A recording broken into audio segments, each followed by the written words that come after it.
want every Yoruba person on social media to watch this video to the end. Even my Edo people too must watch it. Even some Igbo people too, they must watch this video and make them see what's in their brothers they talk. Two grown-up men just enter Twitter space, begin talk. I don't even know what I want to call themselves. They don't talk say Ile Ife. Say no be Ile Ife, say na Ile Ife, say na Igbo word. And they don't talk say Yoruba, say na from Togo, and na from Ghana, from Benin Republic, na Yoruba people for Como. They talk say na then get Lagos. They talk say na the Igbo conquest, and then conquer Lagos. So all those Igbo or like everywhere for Southwest in general, Igbo or Ijebu, Igbo, Ejigbo. They talk say na Eji Igbo, say no be Ejigbo. They don't say that Eji Igbo. Say there is nothing like that. Say na then get na the Ile Ife one for Nepal. Say na Ile Ife. Say na Ife, Ile Ife. Say na Igbo word. Say no be Yoruba word. I just sit down, two grown-up men. I want we meji. But they boss. Changbo, ọmọ Yorùbá, iṣẹ́ pọ̀ lọ́wọ́ wa. Ó pọ̀ bàjẹ́. Yoruba people, they are one of the weakest links in Nigeria. Hear me out. As wildly read, as wildly exposed, enlightened, entertaining, wildly traveled, as wildly everything as the Yoruba people are. They're one of the most gullible people in Nigeria. Yes, I'm a Yoruba and I know what I'm saying. We are one of the weakest links in this country. Yeah. So please, before one person will come and say, so if you're not going to listen to what I have to say, move. This post is not for you, okay? The reason why I said what I said is because I have not seen in any time where they say something major is about to happen in Nigeria and the tribe to go to cause chaos is not the Yorubas. Yes. I understand that the Hausas too are gullible, but I'm not going to talk about them because I'm not a Northerner. I'm going to talk about the Yorubas because I'm one and I see firsthand what they do. If there's going to be any major thing in Nigeria, the people they always go to cause chaos are the Yorubas. Why? I don't think I've seen any Igbo person being bribed to cause chaos against his own people. Not true? Never initially started from here. Yorubaland never initially started from here. Yorubaland started from some part of Ghana. Togo. Okay. And Benin Republic. That is where Yorubaland started from. Okay, we did hear you. So if we should talk about where they belong here, the only place that is literally their land is the border area, where they have border with Benin Republic. But these people have been colliding with the Fulani for a very long time, and they are still in our land. They never know that people will go as far as looking for old map that show where the Yoruba occupied in the first place. If you go back to history and ask who are the original indigenous people of Lagos, history says that the indigenous people of Lagos are Ilaje people. Ilaje. They are the people who are indigenous. Okay, they say the real ownership of Lagos State, Yeko Tiatia Lasgidi wa tí ó ní bọ́jẹ̀ ó bọ́jẹ̀ tí wọ́n ní àwọn Ìlàjẹ ló ní. Is Ìlàjẹ not part of Yoruba land? Mo ń bi wá ní o gbogbo ọmọkọ ilẹ̀ Yorùbá ẹjẹ́ àjọ fetí gbéyàwó ọ̀rọ̀ o. Wọ́n ti tú ìtọ̀pín mọ́ wa lọ́wọ́ o. Ẹ jọ̀ọ́ gbogbo ẹ̀yin gómìnà ilẹ̀ Yorùbá, Minister for Education, abẹ̀yìn ni ẹ bá wa dá history subject padà. Ẹ má pa ìran Yorùbá run, ẹ ṣàánú wa. Àwọn ọmọ àlè wọn yìí ti ń tú history kọ mọ́ wa lọ́wọ́. Àwọn ọmọ wa tó ń bọ̀ lẹ́yìn wọn nǹkan ó ṣe wọ́n ò gbalẹ̀ Yorùbá fa. Ẹ tètè dá history as a subject, ẹ tètè dá padà kí wọ́n sì máa kọ́ gbogbo ọmọ wa pátápátá ní nǹkan tí wọ́n pè ní ilẹ̀ Yorùbá. Kí ni gbogbo nǹkan tó yẹ kí wọ́n mọ̀ nípa Yorùbá race pátápátá.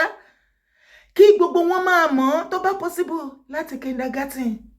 Kí wọ́n ti máa kọ́ wọn ní àṣà àti ìṣe bá ti ń kí wọn ní Yorùbá bá ti sọ èdè. Kí wọ́n come make Yorùbá language compulsory subject fún ilẹ̀ Yorùbá, the whole of ilẹ̀ Yorùbá. mo rò wípé lè ya help wa àbí kí lẹ́ni mo sọ mo kíwa gbogbo ibikíbi tẹ́ bá wà tẹ́ tí ń gbọ́ mi àbí tẹ́ tí ń wò mí orúkọ tèmi ò yí padà rárá yèyé dára kówé kókó ó ní mò ń jẹ́ àwọn ilé iná pera wọn ní igodo mi igodo àbí kí náà tẹ̀ láwọn ń jẹ́ gan mẹ́rin sàn.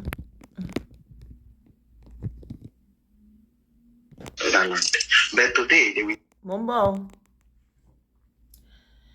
igodo mi igodo descendants náà làwọn jẹ́ ṣé ẹ̀ ń gbọ́ bó ṣe ń dojú history wa rú wọ́n ti ní a ní ilẹ̀ a sí lára Nàìjíríà arìnwá àtọ̀rìnwá ni wá tó bẹ́ jẹ́ pé bẹ́ẹ̀ ni ẹ jọ̀ọ́ ẹ bá mi kọ síbi comment section mo nídìí ẹ̀ kó jẹ́ pé dẹ́pẹ́rù ń bá àwọn èèyàn nísìnyí wọn fi like àti máa comment bàbá mi Laji Abbas a nídìí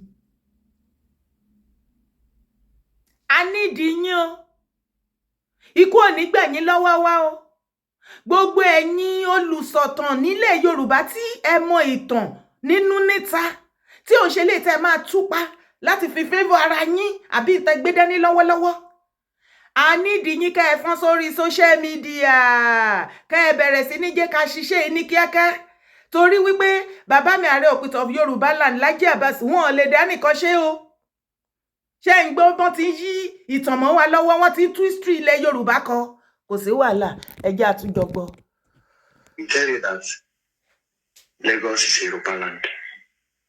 But history proves it, and not only history proves it, there are so many proofs that will make you understand that true Lagos is not Yoruba land. The name is not Echo, the name is Echo. And the word Echo is not a Yoruba word. Okay. It is our own language. Igbo. The language of Ido people. Igodo. That is why if you go to all this land now, they are. Okay. Iko. It is not called Echo. Iko ni. Okay, àwọn Igodo ló tún ní. Kò tún ṣe àwọn Portuguese nana sọ Lagos State ní Èkó mọ́. Gbogbo kíní tí ń dojúrú o. Ẹ jọ̀ọ́ ẹ correct mi níbi comment section. Me, I am ready to learn. I don't know about you. Lórí ọ̀rọ̀ màtá ilẹ̀ Yorùbá yìí, èmi ò ní gbà sẹ́. Àjọ máa mú nǹkan lẹ̀ tẹ́yìn bá lè ní gbọ́, àwa gan ò ní gbà. A ní àsìkò ti tó tí àwọn ọmọkọ ilẹ̀ Yorùbá máa jígìrì tá máa defend ìran wa ilẹ̀ wa.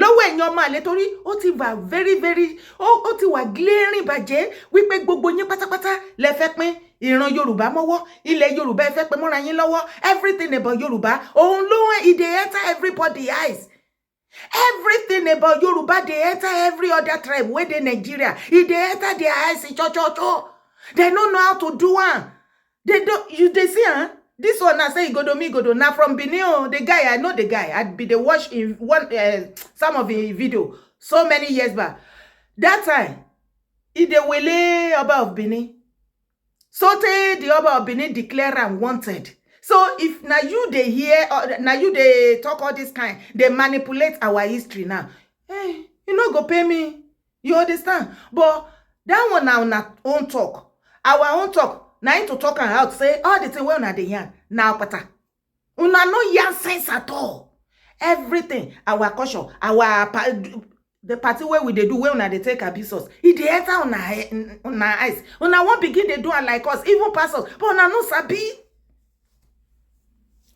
our dressing the way we talk the way we do everything e dey enter una eyes cho una no know how una wan take destroy the whole thing or manipulate am wella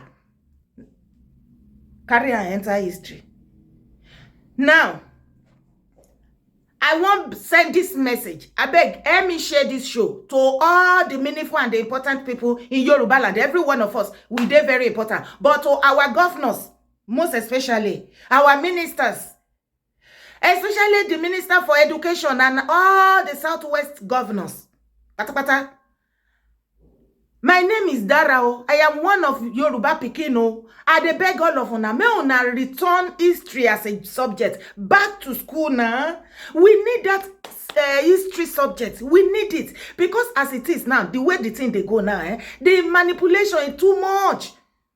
Now, so if una no return this history, make everybody, una go make a compulsory for everybody, every Yoruba indigene for that Yoruba land. Make Yoruba subject history, Yoruba history. Make it a compulsory for every student. Very, very important. If it is possible, sir, begin to teach them from kindergarten how to greet, how we respect, how we do this, how we do that, how we dress up.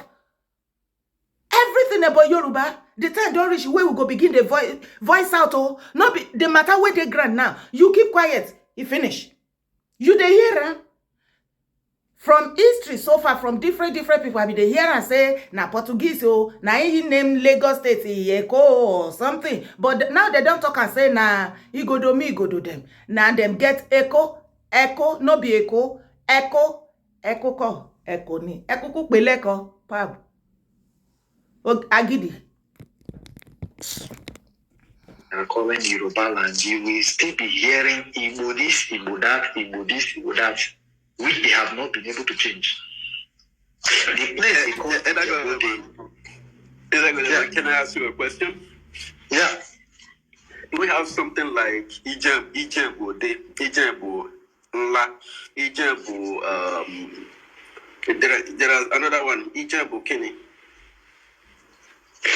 The name Ijebu Dee is not Ijebu Dee. It was Ijebu Igbo.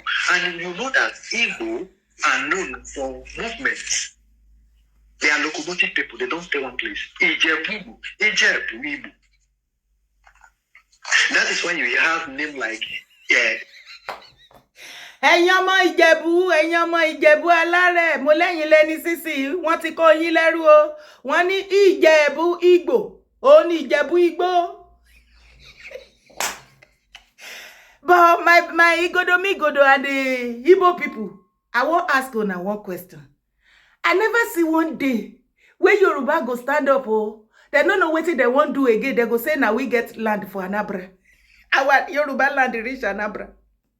I never see one day where Yoruba pikin go rise up. Oh, he go just wake up one day say, hey you, hey, Enugu, Owerri, and so now our land. Why be saying that only Igbo and every other tribe they claim every land where they Yoruba land? See this one now, eh? They say Ijebu, Igbo. Igbo na bushi, kilonchi eh, where did they walk you? Ijebu Igbo, etuti claim Ijebu Igbo.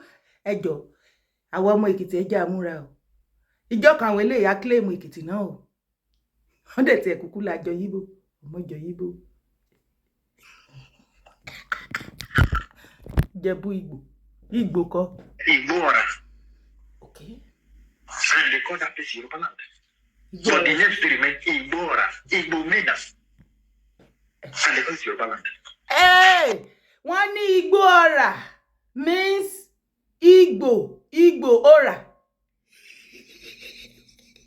Igbómìnà ẹ pẹ̀lẹ́ ẹ̀yin ọmọ Igbómìnà ẹ̀yin original ọmọ ọkọ Igbómìnà wọ́n ní Igbomi Igbo kí la pè yẹn Igbómìnà rárá a jẹ́ wípé Mina àwọn ará nọ́ọ̀tì àti àwọn ọmọ Yíbò ló ní Igbómìnà nìyẹn Igbo ajẹ́ ti side ka ajẹ́ ti Igbo de Igbo Mina yẹn belong sọ́dọ̀ àwọn Mina ní north àbí so ẹ̀yin méjèèjì yẹn lè claim Igbómìnà.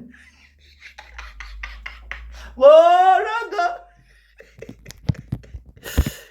All these places that bear this Igbo name are our place. They are our land. Where our people have been living before Yoruba people started migrating, before they started pushing. And you know our people says that when war starts chasing you, you will be returning back. That is how they were pushing us. Now they want to push us into the ocean. If you go back to their map, you will find out that most of the place they call their land still bear our name. Okay. And this one that we are saying it now, they will start changing it the way they have been changing others. They will start changing it. They will start changing it. In their land, where they call their land, you have Ijebu Ibu. You have Ota. My brother, don't we have Ota in the market? Yes. We even have Ota in Agbo. We still have Ota in Agbo. We have Ota close to Shagamu. We have Ifo. Ifo is not a Yoruba name. It is our language. Ifo is not Yoruba language. It is not Yoruba language. It's our language. The place they call Ifo, with the name Ifo, is telling you that the people who owns this land are not Yoruba. You have Igbora. What is Igbo doing there? We have Eruwa. It's not Yoruba name. It's our language. In Agbo, we call it Irua. It is not Irua in Agbo. Yeah, I'm sorry. It's our language. You have a place they call Eemo. We call it Eemo. They call it Eemo. It's not Yoruba land. It's our language. You go again, you have Ejibo. Ejibo. It's not Yoruba word. It's our language. You have a place they call Ede. The people are children of Ede. That is why they call them Umunede. That's why they call them Umunede. They are not Umunede. Their real name is not Umunede. Their name is Umwede. Ede children. That's their real name. It was British that changed it to Umunede because they couldn't spell it just the way they changed Agbo to Agbo because they couldn't write it. That's why you're hearing Agbo today, Agbo. It's not Agbo. The name is Agbo.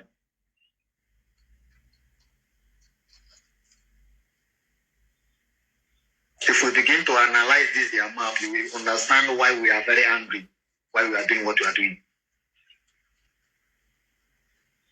You will understand why we are very angry. And they tell you that the Eko is a Yoruba land. How is Eko a Yoruba land? And you are in your own eyes, you are saying Igbeti. What is Igbeti? Igbeti. Now that we are analyzing it, they will go and change the name. They will go and change it. And we will still continue to dig it out. They are pushing us back. They said Ile Ife is the land. And the name is not Ile Ife. The name is Ile Ife. Ile Ife have no meaning in Yoruba language. It doesn't have any meaning in the language. In Leka, we say Ile Ife. Ile Ife. Or Ile here. Ile Ife. And they told you is the land. The more you understand why we are angry, you will know that we know what we are doing. You can see that we are going too far because your land is not affected. Those whom their land is affected have to be angry. Eji ogbe.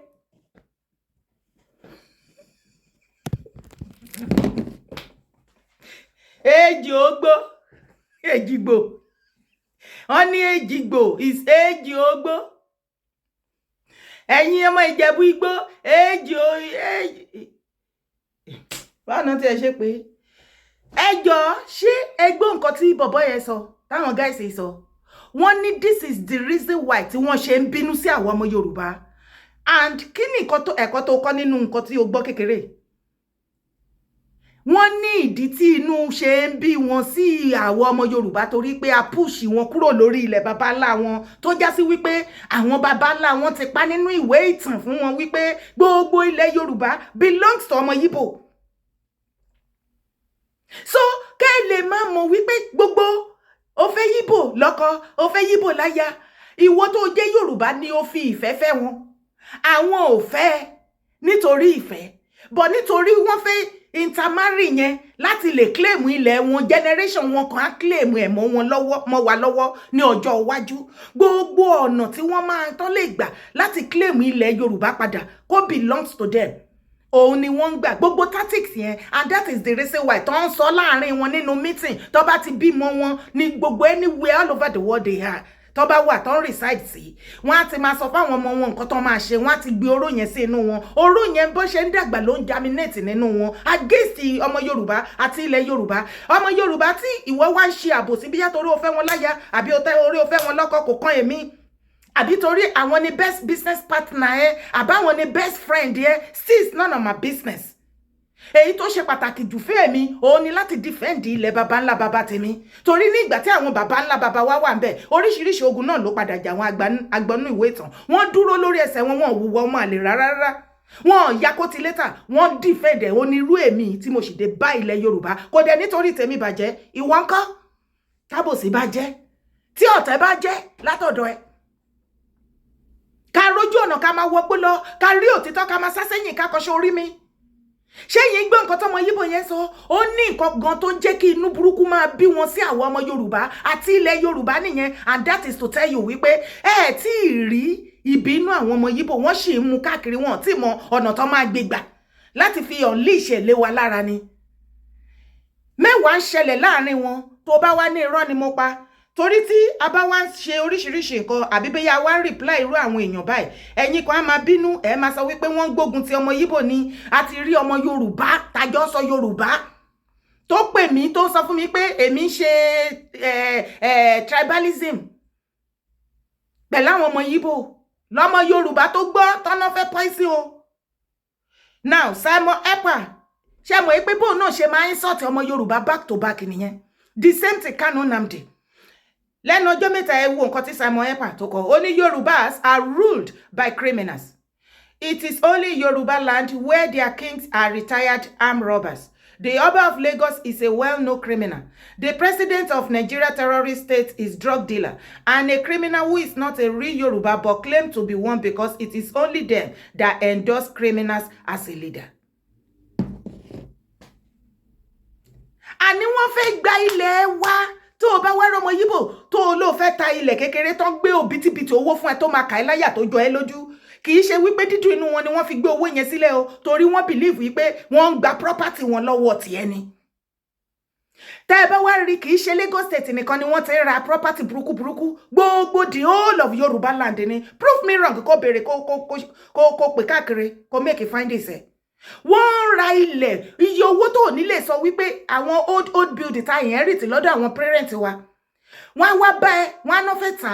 Owó tí wọ́n máa gbé wá fún ẹ, owó tó máa fetí gbé tó ní lè sọ wípé no no máa gbé sílẹ̀, because wọ́n believe wípé ọ̀nà tó fi lè gba ilẹ̀ wọn lọ́wọ́ wa nìyẹn. Wọ́n ní ìgbàgbọ́ wípé àwọn ni wọ́n ní ilẹ̀ Yorùbá. Ṣé orí gbogbo ilé ìtàn pariwo Lagos is no man's land, bí wọ́n ṣe máa gbà tó máa become tiwọn, bí Èkìtì ṣe máa jẹ́ tiwọn, Oǹdó, Ọ̀ṣun, Ògùn, Ọ̀yọ́ àti gbogbo ilẹ̀ Yorùbá bó ṣe máa jẹ́ tiwọn. Tó o bá nírọ́ ni mo pa, ṣé o gbọ́ nínú kìíní bóyá kó tútù lísì sí, ó ní nǹkan tó ń jẹ́ kí inú máa bí wọn sí wá òun nìyẹn. Ṣé o ti wá rí i pé a ti wọ̀ báyìí, a ti wọ̀. Ṣé àsìkò yìí lọmọ Yorùbá ṣe rádaràda lẹ́yìn sọ pé èèyàn kan torí kinní kan, kò sí wàhálà o. History will judge everybody. Mo ṣe tèmi o, ó kù tiẹ̀ náà. Ìwọ náà ṣe tiẹ̀. Má gbàgbé láti bá mi drop comment ẹ sábẹ́ fídíò yìí. Tó o bá jẹ́ ọmọ ọkọ ilẹ̀ Yorùbá, kí ni nǹkan tó rí sí àlàyé fídíò tó gbọ́ ẹ̀? Kí ni nǹkan tó rí sí? Jọ̀ọ́ mi drop comment ẹ̀. Má wàá mú fídíò yìí dúró sọ́dọ̀ ẹnìkan. Tó bá ti dọ́dọ̀ ìjọba mi share kó dọ́dọ̀ àwọn politicians leaders wa. Gbogbo àwọn ọba ilẹ̀ Yorùbá kí wọ́n bá wa pass kíní ní àárín wọn kó fi sínú meeting. Màá dẹ̀ tún pé àwọn kábíyèsí kọ̀ọ̀kan àwọn ọba tí mo mọ̀ àtàwọn àgbààgbà tí mo mọ̀ wípé tán bá ṣe meeting kó bá wa sọ fún kó bá wa lọ bá àwọn governors wa, Minister for Education gbogbo wọn. Àsìkò ti tó ọmọ Yorùbá tí a bá fẹ́ kí ìran Yorùbá kó parẹ́ kó parun, kí wọ́n fi wá ṣe fi sí ẹni fún gbogbo ẹ̀yà tó kù kan pé wa mọ́wọ́, kí ilẹ̀ Yorùbá kí oníkálùkù wọn wá divide mọ́ra wọn lọ́wọ́. Ẹ jẹ́ kí wọ́n tètè return history as a subject back to school. Kí ló ní mo wí? Ṣé o ti bá mi subscribe sórí YouTube channel? Support my brand now. I cannot do it alone. Gbogbo ẹ̀yin tẹ́ dẹ̀ ń bá mi support, ẹ ṣeun gan ni. Má gbàgbé láti drop comment ẹ. Mo rò pé o ò ní lè bẹ̀rù láti drop comment ẹ gẹ́gẹ́ bí ọmọ Yorùbá, àbí o tún bẹ̀rù ọmọ Yíbò, àbí ìgòdò mi ìgòdò ló tún bẹ̀rù. Pẹ̀lẹ́ tiẹ̀.